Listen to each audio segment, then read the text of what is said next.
ajaib buat setiap kami. Kalau kami ada berdiri saat ini Tuhan, bukan karena kuat dan gagah kami, bukan karena kami lebih baik dari orang-orang di luar sana, tapi karena ada salib-Mu yang melayakkan kami, salib-Mu yang memberi kami kekuatan. Bekerjalah Roh Kudus ketika firman-Mu disampaikan, setiap hati kami terbuka, hati kami diubahkan, hati kami disembuhkan, hati kami dibangkitkan di dalam iman. Berbicaralah hamba-Mu, tidak lebih dari satu orang pun anak-anak Tuhan di tempat ini. Kuasa Roh Kudus yang ambil alih. Bekerjalah Tuhan. Kami siap mendengar firman-Mu. Di dalam nama Yesus, Bapak Ibu yang siap mendengar firman, katakan amin. Silakan duduk. Salam. Selamat hari Minggu yang diberkati buat setiap kita. Puji nama Tuhan. Hari ini kita masuk ke seri khotbah kita yang keempat, Bapak Ibu. Berjudul kemenangan yang tak terduga. Beberapa kali pasti kita punya pengalaman hidup kita itu penuh dengan himpitan. Tapi puji Tuhan, oleh kasih Tuhan kita tetap tegar sampai saat ini ya. Ke kiri mentok, ke kanan mentok, ke depan mentok, ke belakang juga mentok. Hanya dua pilihan, ke bawah dan ke atas. Ke bawah berarti mati, ke atas berarti kita hidup. Pada pasal 4 ini kita melihat bagaimana bangsa Israel kembali jatuh dalam lubang yang sama. Mereka kembali berputar-putar pada siklus dosa. Minggu yang lalu kita belajar bagaimana bangsa ini jatuh dalam dosa karena kenyamanan di tanah Kanaan. Dan hari ini juga kita melihat di pasal yang keempat ini, mereka jatuh. Kenapa mereka jatuh? Dikatakan di yang pertama, Bapak Ibu, setelah Ehud mati, orang Israel melakukan pula apa yang jahat di mata Tuhan. Apa yang jahat di mata Tuhan ini, indikasi yang utama adalah mereka menyembah berhala. Nah, Ehud adalah hakim yang luar biasa. 80 tahun negeri itu aman, Bapak Ibu. Melalui kepemimpinan seorang Ehud, ya. Tapi Bapak Ibu, melihat sosok pemimpin figur yang hebat, figur yang luar biasa, ternyata ini memberikan efek yang buruk kepada bangsa Israel. Kenapa? Iman mereka adalah iman yang bersandar kepada figur kepemimpinan. Pemimpin yang begitu berwibawa, pemimpin yang begitu kata-katanya itu bagus, penampilannya penuh wibawa, penuh talenta, penuh karunia. Ini justru menjerat bangsa Israel. Karena akhirnya iman mereka bukan bersandar kepada Tuhan, tetapi iman mereka bersandar kepada pemimpinnya. Nih, saya teringat akan kisah seekor kera, Bapak Ibu. Kera ini ada di puncak pohon, lalu mulai menantang 4 penjuru angin. Angin barat, angin utara, angin timur, angin selatan, kalian gak akan bisa pernah menjatuhkan aku, gitu ya. Coba tunjukkan kekuatan kalian. Lalu 4 penjuru angin bersepakat untuk berlomba menjatuhkan si kera. Akhirnya angin timur mendatangkan angin tornado, Bapak Ibu. Ternyata keranya tetap aman. Lalu angin barat meniupkan angin topan, juga keranya tetap aman. Lalu angin barat mengembuskan lagi angin puting beliung, juga tetap sama. Lalu angin selatan bilang, sekarang giliran aku ya. Angin selatan meniupkan bukan angin tornado, angin puting beliung atau angin puter, tapi dia tiupkan angin sepoi-sepoi. Keranya jadi tidur terlelap disitulah keranya jatuh. Kenyamanan membuat si kera jatuh. Demikianlah juga bangsa Israel, kenyamanan. Kalau minggu yang lalu kita belajar, kenyamanan karena negeri itu melimpah susu dan madunya membuat mereka akhirnya lupa sama Tuhan. Kenyamanan dengan orang-orang Kanaan yang tinggal di depan akhirnya membuat mereka kompromi. Tuhan bilang, usir mereka, lenyapkan mereka. Tuhan, lumayan mereka bisa dijadikan partner kerja sebagai asisten rumah tangga. Mereka akhirnya berkompromi, Bapak Ibu. Padahal Tuhan sudah jauh-jauh hari bilang, ketika Bapak Ibu baca di Ulangan, Tuhan sudah bilang, kalau kamu masuk ke tanah Kanaan itu, hati-hati supaya kamu tidak melupakan Tuhan Allahmu. Tapi apa yang terjadi, Bapak Ibu? Mereka juga pun akhirnya jatuh. Nah, di pasal 4 ini kita melihat bagaimana bangsa Israel zaman Ehud aman tanah itu 80 tahun lamanya. Artinya Pak, Ehud seorang pemimpin yang berkarisma. Dia pemimpin yang diidam-idamkan. Dia pemimpin yang memberi pengaruh yang hebat pada bangsa Israel. Tapi ternyata Bapak Ibu, ini ada efek yang buruk.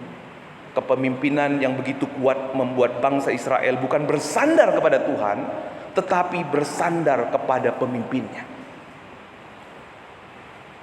Setiap kali pemimpin atau hakim mati pada zaman ini, setiap itu pula mereka kehilangan arah.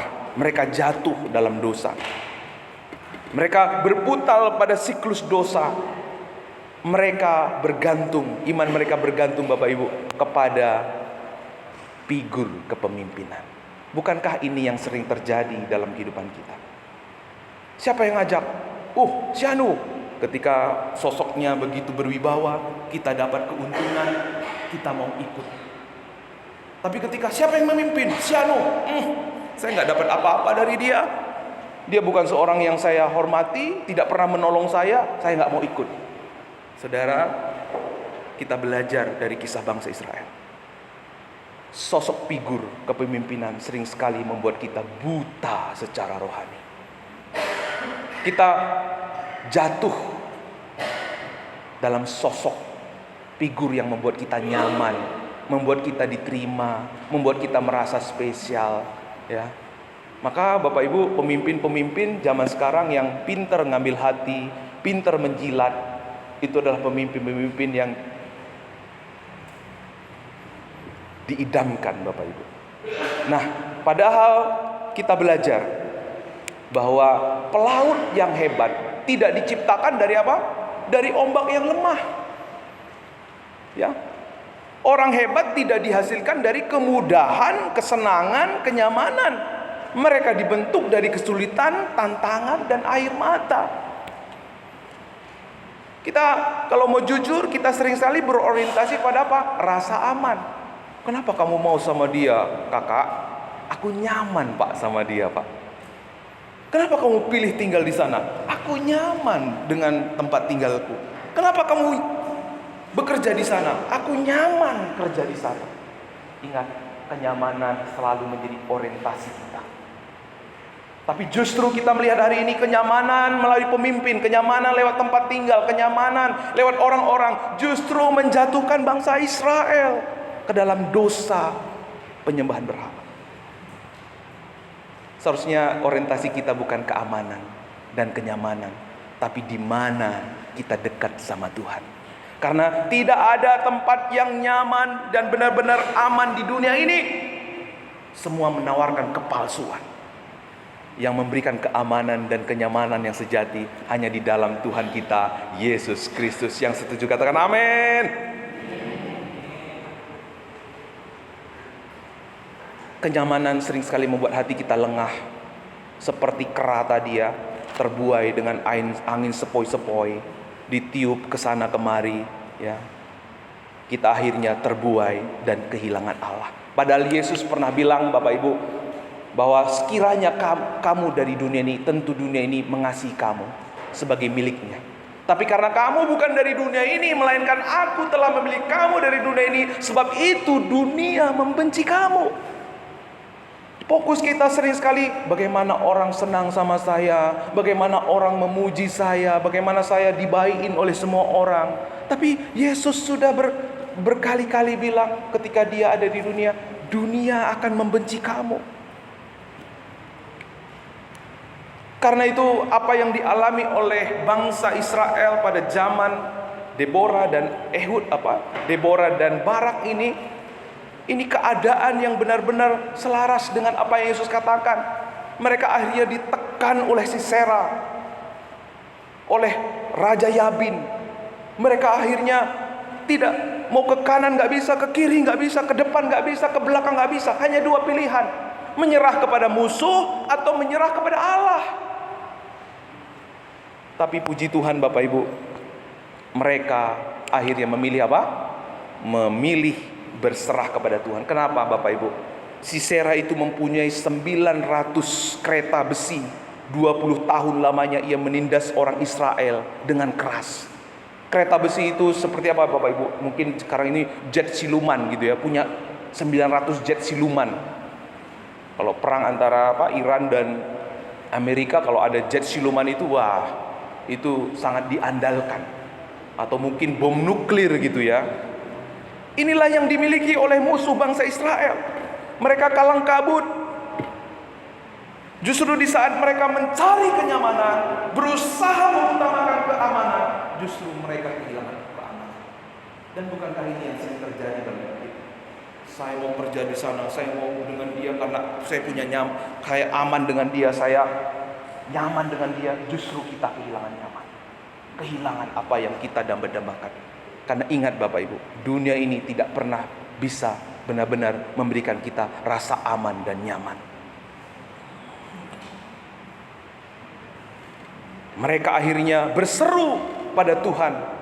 Lalu Tuhan menggerakkan hati seorang Nabi Deborah, hakim pada waktu itu. Deborah bilang, panggil si Barak. Barak itu seorang panglima. Panggil Barak, suruh dia untuk menggerakkan pasukan pejalan kaki turun dari gunung ke lembah melawan pasukan yang kereta besi itu. Panggil. Nah, maka Barak pada waktu itu Bapak Ibu datang kepada Deborah, ya. Lalu Tuhan mengubah situasi yang begitu krisis, diubah Tuhan dalam sekejap. Maka musuh-musuh dari Israel itu akhirnya dikalahkan. Secara logika nggak mungkin menang. Bagaimana mungkin tentara dari bukit turun ke bawah menghampiri tentara dengan 900 kuda besi bisa menang dengan 10.000 orang? Nggak mungkin bisa menang. Tapi pada akhirnya Barak dan tentaranya berserta dengan Deborah berhasil menghentikan Sisera, sang panglima perang yang ditakuti, lain daripada seperti yang diperkirakan oleh banyak orang. Tahu nggak Bapak Ibu?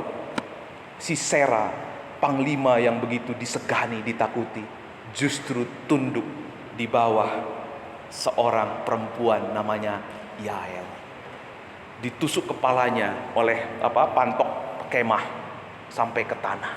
Dikalahkan oleh seorang wanita. Memang sebelumnya Deborah udah bilang ya, ketika Barak bilang, kalau Deborah nggak ikut sama aku nggak mau berjalan. Tapi kalau Deborah ikut sama aku ikut berperang. Oke deh, aku ikut. Tapi ingat, namamu nggak akan diingat, kehormatanmu nggak akan ada di peperangan ini, melainkan kepada seorang perempuan. Dan pada akhirnya Bapak Ibu, ya, seorang perempuan namanya Yael yang tidak diperhitungkan. Yael itu siapa Bapak Ibu? Yael itu istri Heber. Istri Heber itu mereka tinggalnya bukan di tanah Kanaan, tetapi mereka itu di luar tanah Kanaan. Kemungkinan mereka nggak disukai oleh tetangganya. Kemungkinan mereka adalah orang yang ditolak oleh saudara-saudaranya. Makanya mereka akhirnya berkemah. Kalau Bapak Ibu nanti perhatikan, mereka itu pindah-pindah tempatnya. Mereka itu nggak tinggal di satu tempat. Tapi justru Bapak Ibu, keadaan Yael dan Heber Tuhan pakai untuk menghabisi musuh Israel. Karena ketika Heber dan Yael tinggal di luar, ada hubungan yang baik dengan Yabin. Itulah kesempatan Sisera tinggal di kemahnya Yael, di situ Yael menghabisi dia.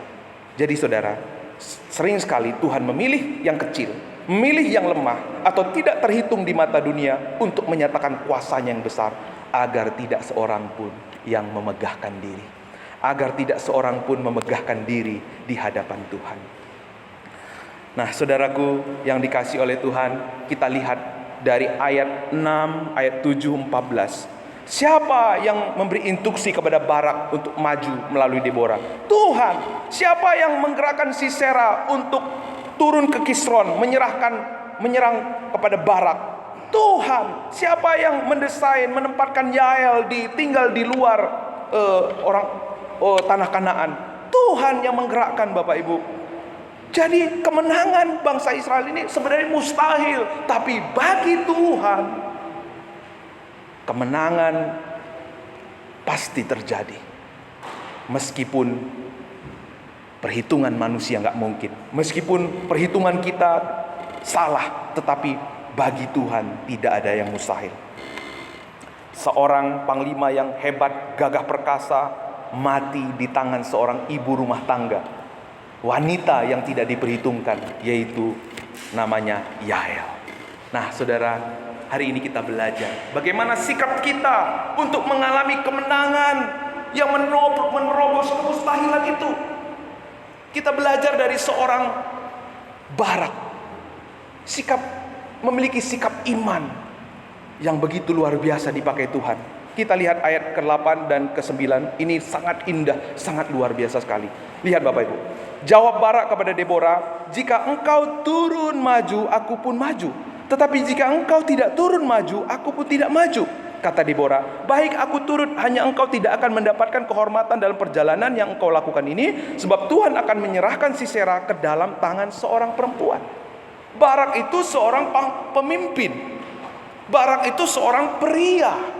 Sedangkan pada zaman itu, seorang wanita itu tidak diperhitungkan. Tapi ketika Deborah adalah seorang nabi yang diurapi Tuhan, berkata kepada Barak, ya, untuk dia mengumpulkan tentara, justru dia berkata, "Engkau turut maju, aku pun maju." Artinya apa? Dia mau dipimpin oleh seorang perempuan. Lihat Bapak Ibu, di awal kita belajar bangsa Israel jatuh karena pemimpin figur yang hebat, yang begitu luar biasa. Tapi justru di dalam kisah ini, seorang Barak mau merendahkan dirinya dipimpin oleh seorang perempuan. Ini adalah karakter yang luar biasa.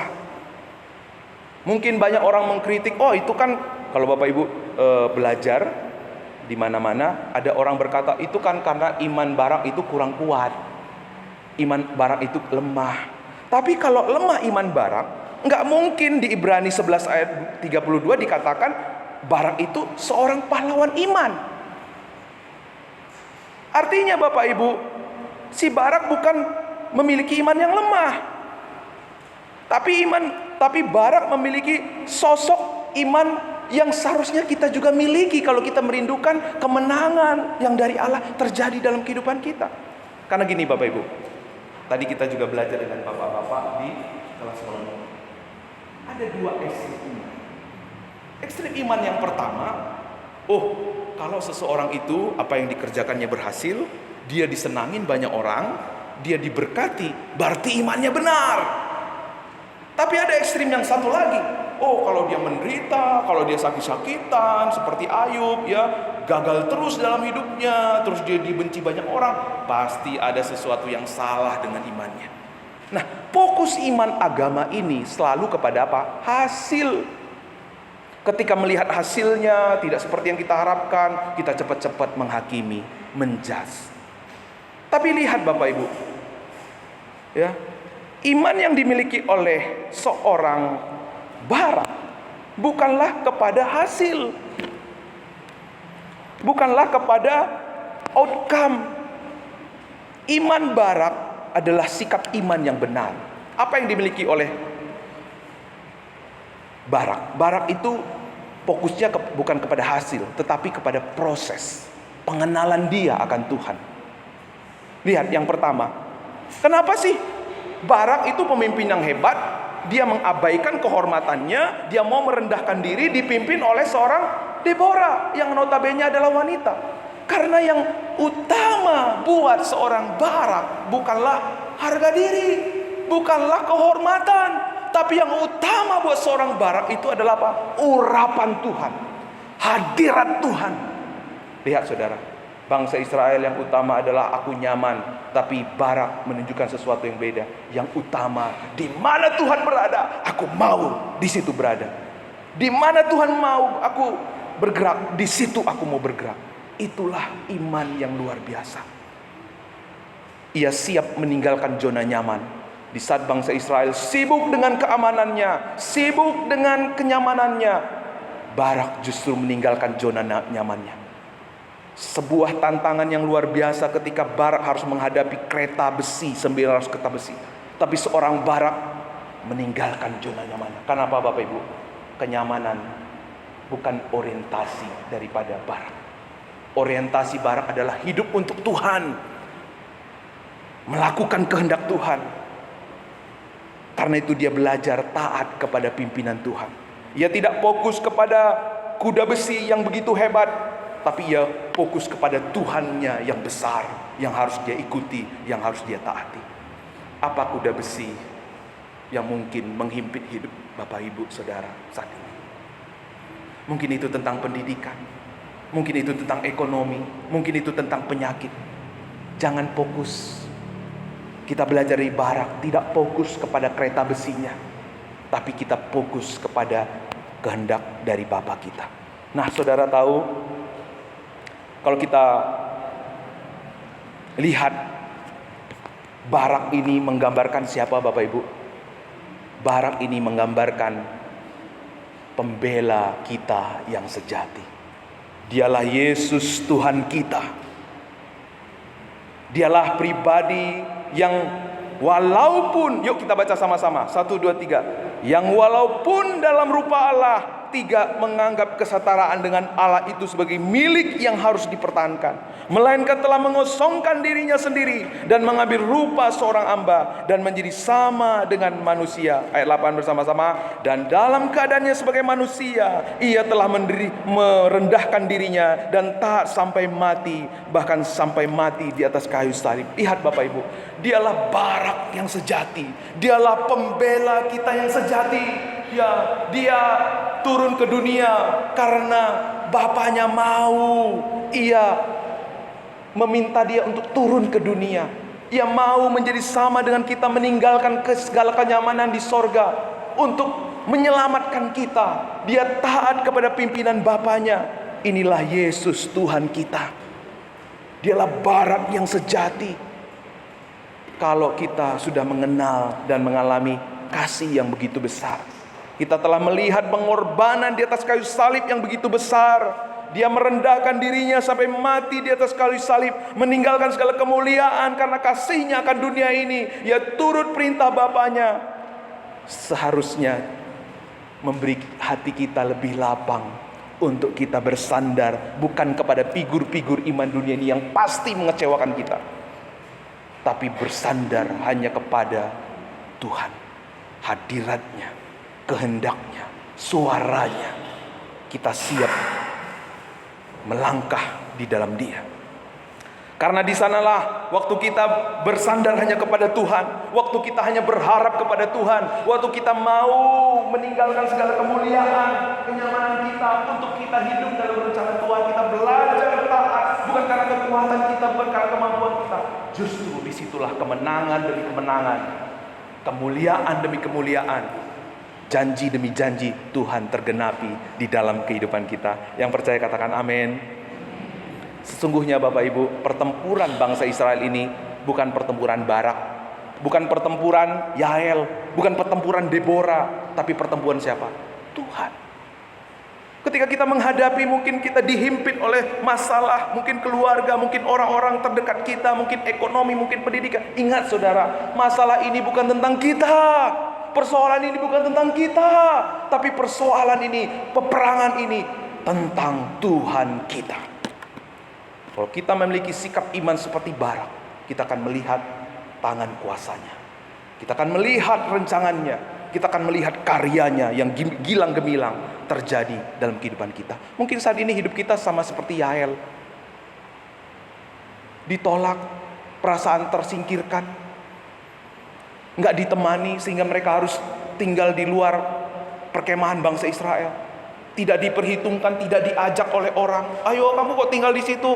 Kita nggak diabaikan. Ingat saudara, apapun keadaan kita saat ini, mungkin ada orang yang mengusil sama kita. Mungkin kita, kok aku begini terus ya Tuhan? Kok hidupku nggak ada orang yang suka ya Tuhan? Ingat, setiap hidup kita ada dalam kendalinya. Milikilah hati seperti Barak, yang selalu mau dengar-dengar, yang utamakan hadirat Tuhan, utamakan pimpinan Tuhan. Milikilah hati seperti Barak, tidak mengutamakan kenyamanan. Miliki hati yang sebagai Barak, selalu belajar taat. Sekecil apapun ia taat, ia mau belajar taat. Karena semuanya itu Tuhan akan pakai membawa kita kepada kemuliaannya.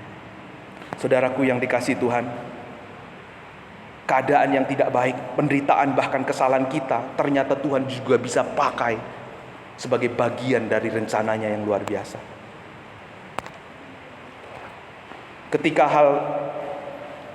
hal-hal yang terjadi dalam hidup kita tidak mengenakkan, mungkin kita merasa hidup kita tidak ada artinya, menyesali beberapa kesalahan yang kita lakukan, baik keputusan yang keliru yang kita lakukan, kondisi keluarga kita. Mengapa saya lahir di keluarga seperti ini Tuhan? Mengapa papa mamaku pisah Tuhan? Mengapa kakakku begitu Tuhan? Mengapa pekerjaanku begini? Mengapa apapun pertanyaan kita hari ini, kita sedang menghadapi pergumulan yang berat. Bertanya-tanya, mengapa Tuhan begini terjadi? Kayaknya Tuhan, aku lebih baik mati daripada hidup seperti ini. Dari semua ini kita menyimpulkan, Tuhan tidak pernah melupakan rencangannya atas setiap hidup kita. Yael, meskipun hidupnya begitu sulit, harus berpindah-pindah, tapi bagi Tuhan rencangannya tidak pernah gagal karena persoalan yang dihadapi oleh Yael. Mungkin saat ini hidup kita penuh dengan pertanyaan, tapi kita kembali mengingat janji Tuhan. Dia tidak pernah meninggalkan, Dia tidak pernah mengabaikan, Dia selalu bersama dengan kita. Dia berdaulat atas setiap keadaan kita. Bahkan Dia mati di kayu salib untuk menyediakan semua yang kita perlukan. Tetap percaya, di balik segala kekalutan hidup kita saat ini, ada satu kebenaran bahwa di balik itu ada Tuhan, sang perancang kehidupan. Kita mungkin hanya bisa melihat sebagian, tetapi Tuhan melihat dari awal sampai akhir. Rencangannya itu terbaik bagi orang-orang yang mau hidup dalam kehendak-Nya. Kita mungkin tidak bisa menduga rancangan Tuhan atas hidup kita, namun satu hal yang pasti, rancangannya pasti terbaik. Apa yang dialami oleh bangsa Israel juga mengingatkan kita bahwa Tuhan tidak pernah menyerah atas umat-Nya. Sekalipun kita mungkin menyerah, tapi Tuhan tidak pernah menyerah. Biar kita belajar untuk melihat seperti Barak. Kita belajar taat seperti Barak. Amin Bapak Ibu. Mari kita tunduk kepala.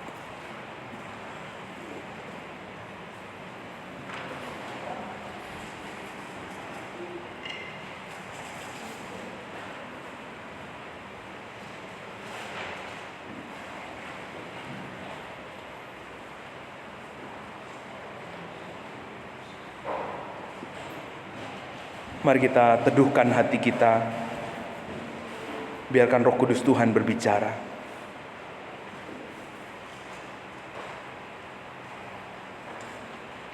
Mungkin saat ini hidup kita terpojok sama seperti apa yang dialami oleh bangsa Israel. Kita sulit, kita nggak tahu, kita kalut, hidup kita terpojok. Kita sampai tidak tahu apa yang harus kita lakukan. Mari saudara, kita belajar memilih seperti bangsa Israel. Dia tidak menyerah dengan keadaan, karena Tuhan pun tidak pernah menyerah atas bangsa Israel. Berseru, datang kepada Tuhan, pandang, berserah kepada Dia. Kemana selama ini kita menyandarkan iman kita? Apa selama ini yang menjadi orientasi hidup kita? Kenyamanankah? Keamanankah? Nama baikkah? Kehormatankah? Penerimaan dunia inikah? Bangsa Israel sudah mengalaminya, dan mereka justru kehilangan keamanan. Karena itu mari hari ini kita belajar dari seorang Barak. Orientasinya bukan lagi kenyamanan, tetapi di mana hadirat Tuhan, di mana kehendak Tuhan, di mana urapan Tuhan. Ia mau memilih, sekalipun kehormatannya. Mungkin orang-orang berkata Barak itu wibawanya turun karena mengikuti Deborah, seorang perempuan. Tapi Barak tetap mengutamakan urapan Tuhan. Apa kereta besi yang saat ini mungkin saudara sedang hadapi? Masalah, krisis ekonomi, penyakit, kegagalan, persoalan anak-anak, persoalan orang tua. Saudara terhadang, saudara tidak tahu apa yang harus saudara lakukan. Mari saudara datang kepada Dia. Bagaimana sikap kita dalam menghadapi tantangan kesulitan selama ini? Sudahkah kita bersandar kepada Tuhan, atau kita bersandar kepada kekuatan kita?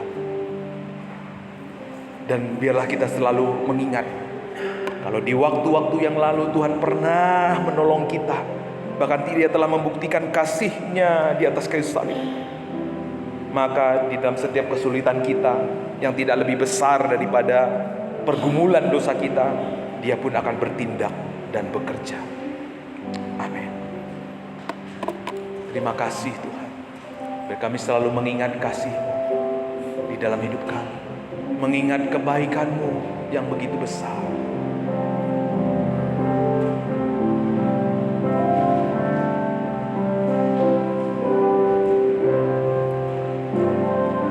Ingat kasih-Nya, ingat kebaikan-Nya, dan anugerah-Nya selamatkanku. Sebab kasih-Nya setinggi langit, kasih setia Allah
waktu-waktu yang lalu kita menjadi orang yang menyandarkan iman kita kepada pemimpin, kepada sosok figur.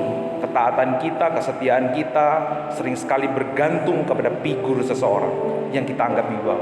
Kalau itu kita, mari kita bersama-sama bertobat. Mungkin di waktu-waktu yang lalu kita menjadi orang yang mengutamakan kenyamanan, terbuai dengan keamanan dan kenyamanan. Kita selalu berorientasi tentang keamanan diri kita. Kalau itu kita, mari kita ambil langkah pertobatan bersama-sama. Mungkin di waktu-waktu yang lalu kita kalut, kita terbocok, dan kita sering sekali memilih untuk menyerah dengan keadaan. Saudara, kita punya Tuhan yang hebat. Dia sudah mengerjakan kemenangan kepada kita. Mulai hari ini, maukah engkau berjalan bersama Dia, berseru, berserah kepadanya? Karena di dalam Dia pasti ada kemenangan yang gilang gemilang. Setiap saudara yang hari ini mungkin punya persoalan yang apapun itu, mau berperang bersama dengan Tuhan, mau berjalan bersama dengan Tuhan, mari taruh tangan kananmu di dada sebagai bukti kerinduan dan keputusanmu di hadapan Tuhan. Jangan lihat orang yang di samping kiri dan kanan, pandang kepada Dia yang rindu, yang mau menyatakan kemenangan yang besar. Kemenangan demi kemenangan terjadi dalam hidupmu. Amin, amin, amin. Aku berdoa untuk setiap tangan yang terajung, setiap keputusan yang lahir pada kesempatan siang hari ini, Tuhan, diberkati dan diteguhkan ulang. Kemenangan dan kekuatan, pertolongan yang ajaib, penyertaan yang hebat dan luar biasa nyata atas jemaat-Mu di tempat ini, ya Bapa. Dan kami semua, Tuhan, menjadi barak-barak yang mengubah sejarah, yang membawa kelepasan atas keluarga kami, membawa kelepasan atas gereja kami, membawa kelepasan atas lingkungan kami, dan kami membawa rencangan-Mu di setiap langkah kami. Terima kasih Tuhan, sempurnakan pemberitaan firman-Mu, kan hamba-Mu terbatas, tapi kuasa-Mu tidak pernah terbatas. Haleluya.